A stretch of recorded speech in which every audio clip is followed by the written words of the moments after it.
श्री राधा वल्लभ लाल की जय। खूब सुंदर कथा। एक शब्द में अगर कहा जाए तो अद्भुत।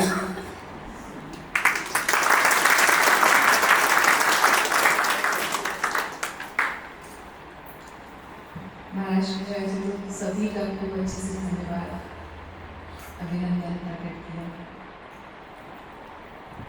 मैं अपने गुरु महाराज की ओर से और हम सब की ओर से व्यासपीठ पर विराजमान हार्दिक खूब अभिनंदन करती हूँ कि उन्होंने इतनी सुंदर वाणी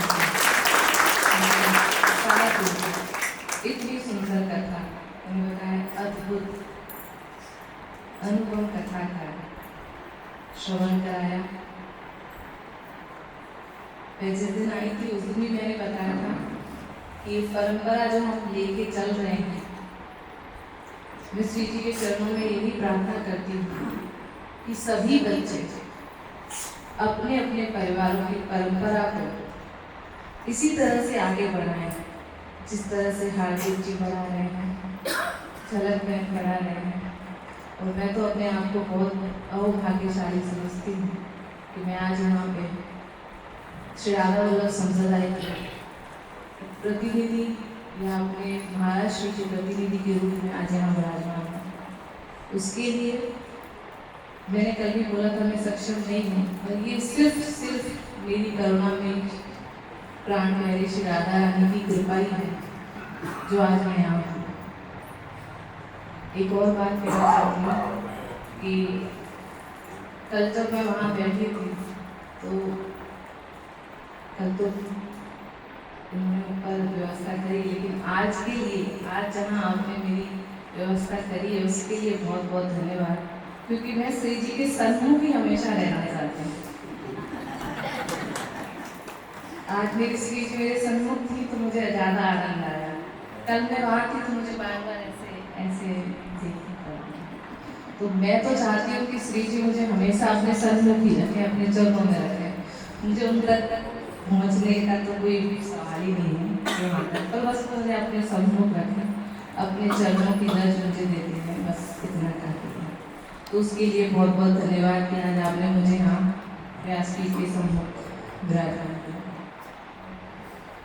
बाकी आगे अगर मैं कुछ कहूँ तो जैसा सभी ने बोला कि परिवार, देखिए धन और लक्ष्मी दो होते हैं। अब आपको कि धन तो वही है, वही लक्ष्मी सीमित है। धन सबके पास में होता है, लेकिन वही धन का अगर हम सदुपयोग श्री जी के कार्यों में करें, पुण्य कार्यों में करें, तो वो लक्ष्मी रूप धारण कर लेते हैं। जैसा कि हम जानते हैं कि परिवार आज इस पीढ़ी से नहीं, ये तीसरी पीढ़ी तो मैं ही देख रही हूँ और वो आगे से चले ही आ रहा है। तो ये जो परंपरा इन्होंने लाई है, धन सबके पास में होता है, लेकिन फिर भी ये जो पुण्य कर्म जो यात्रा अभी बताया कि यात्रा करवाते हैं, या ये जो भागवत कथा का सुंदर आयोजन है, तो वो कैसे हो पाता है?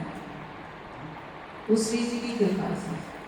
इस परिवार पे श्री राधा वल्लभ लाल की इतनी कृपा है कि वह इस कार्य में लगे हुए हैं, और एक पीढ़ी से नहीं कई पीढ़ियों से।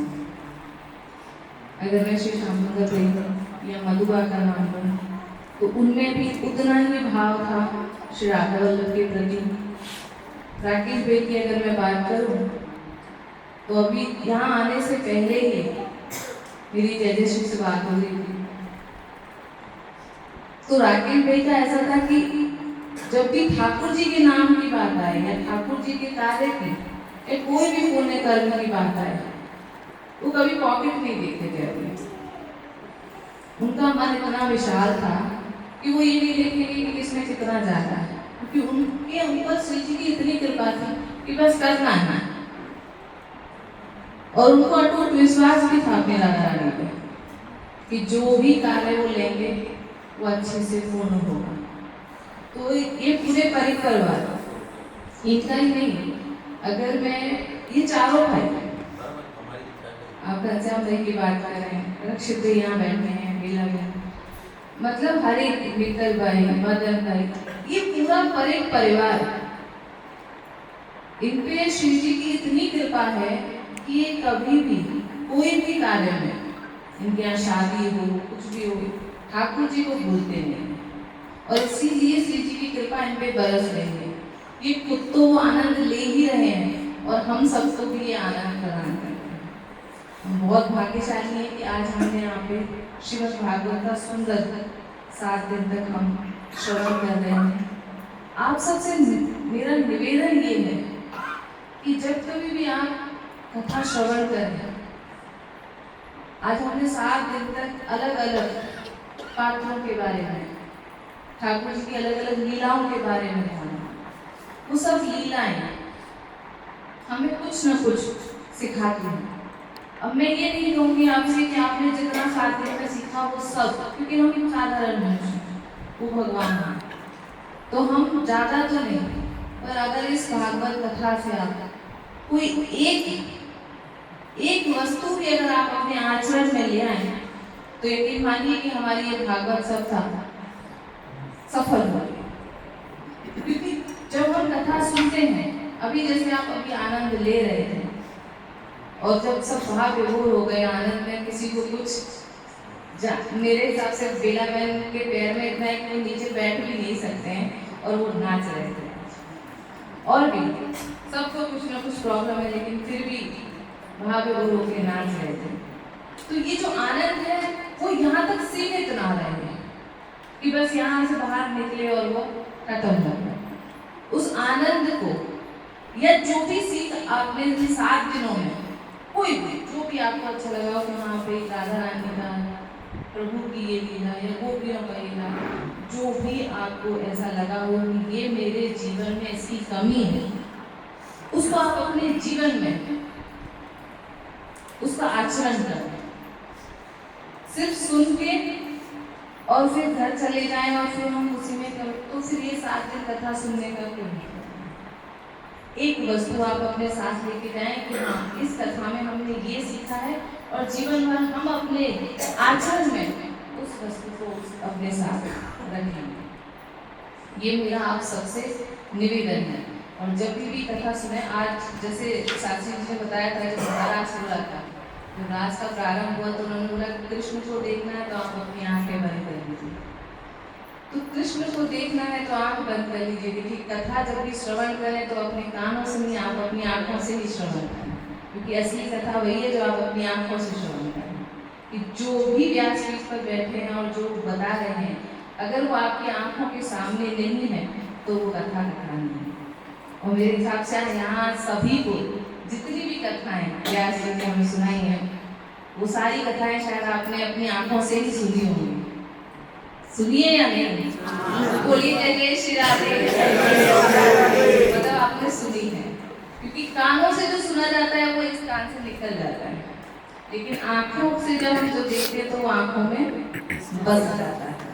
इसीलिए दर्शन का भी एक भाग है कि जब हम ठाकुर जी के दर्शन करते हैं, जब हम ठाकुर जी के दर्शन करते हैं तो ये भाव बताया गया है कि जब भी ठाकुर जी के दर्शन करें, चाहे जो भी, मैं ये नहीं कहूँगी कि आप इसको मानते हैं, लेकिन जिनको भी आप दर्शन करते हैं और जब आप ठाकुर जी के सम्मुख होते हैं तो ठाकुर जी के पहले चरणारविंद के दर्शन करें और फिर धीरे धीरे ऊपर आके उनके मुखारविंद के दर्शन करें, क्योंकि चरणारविंद में उनकी भक्ति भाव है और मुखारविंद में उनका माया भाव है। तो अगर आप डायरेक्टली ठाकुर जी के दर्शन मुख से करेंगे उनके मुखारविंद के, तो आप उनकी माया में फंस जाएंगे, और अगर आप उनके चरणों के दर्शन करेंगे तो उनकी भक्ति भावना आपको प्रदान होगी। मैं श्री जी से बस यही प्रार्थना करती हूँ कि आप सब पर, परिवार पर ऐसे ही श्री जी की कृपा बरसती रहे, और आप सब श्री जी के चरणों में, ठाकुर जी के चरणों में आपका भक्ति भाव ऐसे ही बना रहे। आप सबका खूब खूब अभिनंदन, खूब खूब आभार यहाँ आने के लिए और इस कथा का श्रवण करने के लिए। जय जय श्री राधे।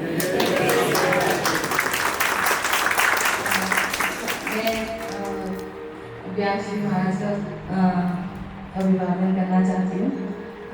कल आप जनाइए।